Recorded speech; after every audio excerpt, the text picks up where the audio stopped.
Di bulan Mei 2024, kami, kelompok A, memulai langkah pertama dalam perjalanan yang akan membentuk masa depan kepemimpinan kami. Pelatihan kepemimpinan administrator Angkatan 2 di Puslatbang Kanlan RI bukan hanya sekadar pendidikan formal, tetapi juga pengalaman yang mengubah cara kami melihat peran kami sebagai aparatur negara. Di sini, kami belajar bahwa kepemimpinan bukan hanya tentang jabatan, tetapi tentang tanggung jawab yang lebih besar kepada masyarakat, bangsa, dan negara.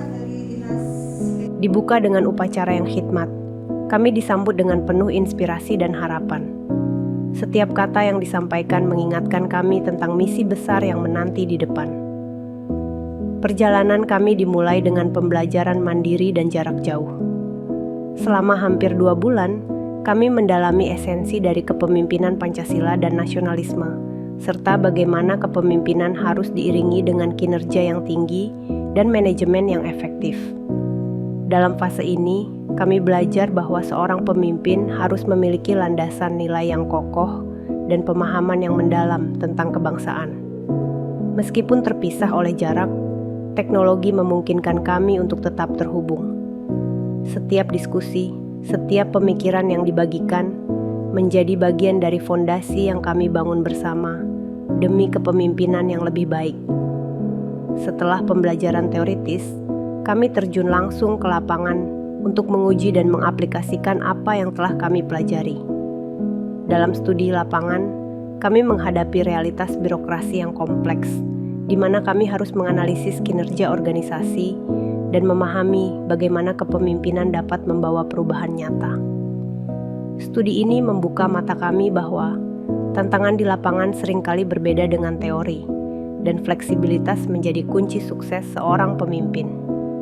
Di setiap langkah studi lapangan, kami belajar untuk mendengar, mengamati, dan merespons. Sebagai calon pemimpin, kami tidak hanya harus mampu menganalisis, tetapi juga harus berani mengambil tindakan berdasarkan data dan fakta yang ada. Diskusi mendalam dan komitmen bersama. Kami kemudian kembali ke kelas untuk fase pembelajaran klasikal. Sesi ini menjadi ajang diskusi mendalam tentang isu-isu strategis, manajemen kinerja, dan kepemimpinan integritas. Tidak hanya itu, kami juga membangun komitmen bersama untuk menciptakan perubahan positif di organisasi kami masing-masing. Melalui diskusi dan dinamika kelompok, kami menemukan banyak perspektif baru dan menyadari bahwa kepemimpinan yang efektif membutuhkan sinergi antara visi, strategi, dan implementasi. Di sini kami belajar bahwa seorang pemimpin tidak bekerja sendirian. Kepemimpinan sejati membutuhkan kolaborasi, pemahaman yang mendalam, dan kesediaan untuk mendengarkan.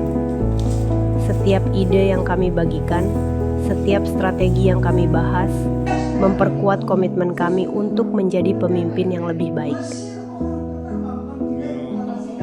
Mengubah gagasan menjadi tindakan. Salah satu bagian penting dari pelatihan ini adalah merancang dan melaksanakan aksi perubahan. Setiap peserta diharuskan merancang strategi perubahan yang spesifik dan relevan dengan tantangan di organisasi masing-masing. Dalam tahap ini, kami menghadapi tantangan nyata, di mana setiap keputusan harus berdasarkan analisis mendalam dan solusi yang berkelanjutan. Aksi perubahan ini bukan hanya sebuah latihan, tetapi langkah nyata dalam menciptakan birokrasi yang lebih baik. Disinilah pemimpin diuji. Tidak cukup hanya memiliki ide, kami harus mampu merumuskan langkah konkret yang bisa diterapkan di lapangan. Aksi perubahan adalah komitmen kami untuk menjadikan organisasi kami lebih responsif, lebih efisien, dan lebih berdampak. Awal dari perjalanan baru. Setelah berbulan-bulan menjalani berbagai tantangan dan pembelajaran, kami tiba di penghujung pelatihan. Namun, ini bukanlah akhir. Justru, ini adalah awal dari perjalanan baru kami sebagai pemimpin di sektor publik. Dengan pengetahuan, keterampilan, dan komitmen yang telah kami bangun, kami siap menghadapi berbagai tantangan di masa depan dan membawa perubahan yang positif bagi organisasi dan masyarakat.